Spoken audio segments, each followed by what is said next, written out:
మీరు ఎప్పుడైనా నోటీస్ చేశారా? శాలరీ వచ్చిన రోజు మనం హ్యాపీగా ఉంటున్నాం. అమెజాన్ కార్డ్ అని, స్విగ్గీ అని, షాపింగ్ మాల్లో రిలాక్స్గా ఉంటున్నాం. కానీ ఫిఫ్త్ డే అకౌంట్ బ్యాలెన్స్ చూస్తే సైలెంట్ షాక్. మనీ ఎక్కడ పోతుంది? ప్రాబ్లం ఇన్కమ్ కాదు, ప్రాబ్లం మన హ్యాబిట్. శాలరీ క్రెడిట్ అయ్యాక ఫస్ట్ ఏం చేస్తున్నాం? Rent, EMI, grocery, subscriptions, weekend outing and most dangerous small expenses. 200, 300 ఇలా స్మాల్ అనిపించవచ్చు, కానీ మంత్ ఎండింగ్కి అవి థౌజండ్స్ అవుతున్నాయి.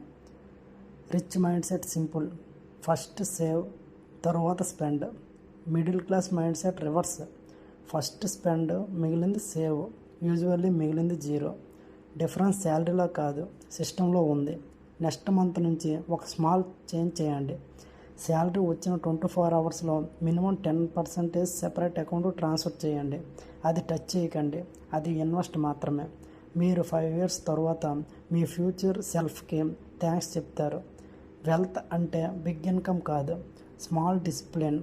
రిపీటెడ్ ఎవ్రీ మంత్ ఇలా చేయండి. నెక్స్ట్ శాలరీ నుంచి స్టార్ట్ చేస్తారుగా, కామెంట్లో స్టార్ట్ అని రాయండి. ఇంకా సింపుల్ ఫైనాన్స్ లెసన్ కోసం సబ్స్క్రైబ్ అవ్వండి.